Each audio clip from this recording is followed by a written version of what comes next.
of all, I want to welcome you all to Bikeside, LA. And just a reminder that this is Los Angeles' only 501c4 bike lobby in LA. A little hand for Bikeside, LA. Hold on. I will. We'll get back to that. But thanks for the prompt. My manager here. More importantly than Bikeside, LA, though, I want to welcome you to America. And I came a long distance to get here. I'm Australian. And there's a Hungarian and a Romanian and a couple of other people said they weren't citizens, but Britain. Ladies and gentlemen, this is a great place to be, and I'll tell you why. Because once you set your foot on American soil,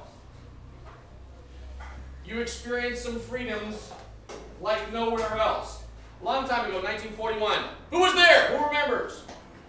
Nobody. But that's okay. You didn't have to be there to experience the 4 freedoms that Franklin Delano Roosevelt spoke of in his State of the Union speech. He said America is a great place because of the freedom to worship, freedom from want, we've got the pizza here to prove it, freedom from fear, and freedom of speech. And these are the 4 freedoms that Norman Rockwell memorialized in these 4 paintings. For the cycling community,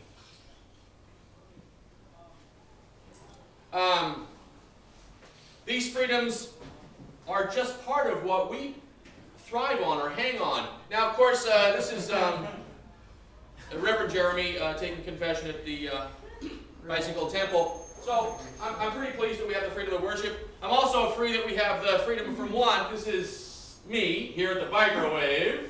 Thank you very much. With my brand new long-haul trucker. So I think it's a pretty good thing that the community, the cycling community, has given us freedom from want with regard to transportation. Freedom from fear. Are we a fearless community or what? That's Photoshop. It's gotta be. It's gotta be. Sorry for stepping in front of you. And of course, freedom of speech. And here we are at City Hall, a long way from the west side, but still a very worthwhile ride. Here we are with the Cyclists Bill of Rights and a bunch of people doing the Hungarian, what's it called? Salute, Hungarian salute. Bike lift. Oh, the bike lift. I'm Hungarian. Boy, when you see 30,000 people in Budapest, in Romania, not so much. They throw the bikes over there. But the thing is, the one that you didn't mention is, and this is the most important freedom as far as I'm concerned, that's the freedom to move. And this is a very basic human freedom.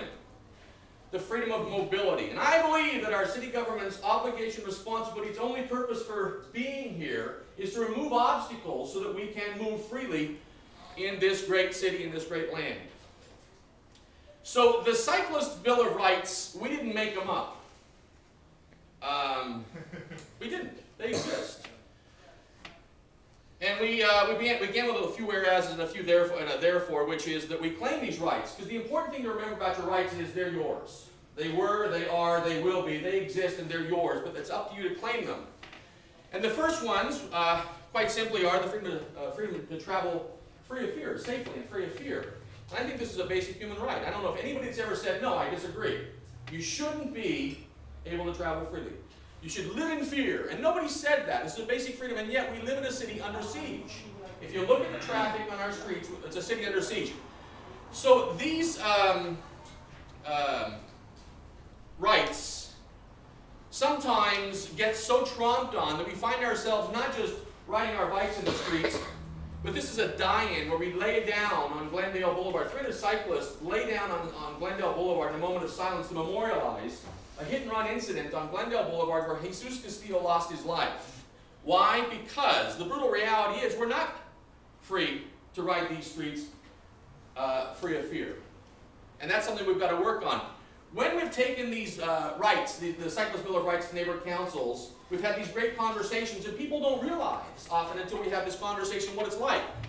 We've also taken the Cyclists Bill of Rights to the police department. This is the Cyclists LAPD task force that Sarah mentioned earlier. There she is. And there's Glenn Bailey. Oh my goodness. Lots of your friends are here working with the LAPD to see if we can come up with a better working relationship so that our streets really are free and so we can bring these rights to life. I'm moving through them quickly, but I've got copies for all of you so you can study Cyclists Bill of Rights. One thing to keep in mind, in the Cyclists Bill of Rights it mentions the First Amendment and the Fourth Amendment. People always ask, why would you mention those two? And it's because when you see a bunch of pedestrians, you don't call the police and say, oh my God, there's pedestrians on the sidewalk. You better get down here right away. They're like everywhere. Because it just means perhaps there's like a sale at Nordstrom's, or maybe it's like holiday shopping season, or maybe it's just a great community that's walkable.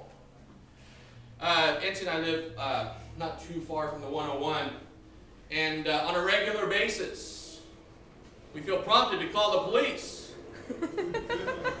Every Friday at 5 o'clock. They must be organized. They must be leaders. And I've seen you here before. So, you know, there's no helicopter coming in. We've got to break it up. Go home. So if you're wondering why we put America's Bill of Rights in the Cyclists Bill of Rights, it's because it's so absurd that when you see a bunch of cyclists, oh my gosh, call the police, they're like hanging out, they're getting in the way, people are trying to buy gas, and there's a cyclist in the way, if you can imagine such a thing. Look how little the room is he's taken up. And yet, that's what we experience oftentimes when we get on the road and start going in the same direction with those cyclists. So there's a method to the madness, if you will. We put those things in there because it's important for us to remember this is a great country, that it comes with a Bill of Rights. When you set foot on American soil, you're covered by the Bill of Rights. And the Cyclists Bill of Rights doesn't invent anything. There are things that already exist, whether it's California Vehicle Code, agency policy, department policy, city policy, or the good old American Bill of Rights. Which brings us to the conclusion of the Cyclists Bill of Rights, and that is that we claim these rights simply by doing the easiest thing we can do to change the world, and that is by riding your bicycles on the streets of LA. There's no greater way to change the world than just simply to be really active on the streets, which is a constant, perpetual reminder that streets are for people. So, what can you do about this? Very quickly, take the Cyclists Bill of Rights to the neighborhood councils and community groups. Ask them to endorse it. In the process, you'll have a conversation, and great work starts with conversations. And again, you can take it to more community groups, because I made a mistake here apparently.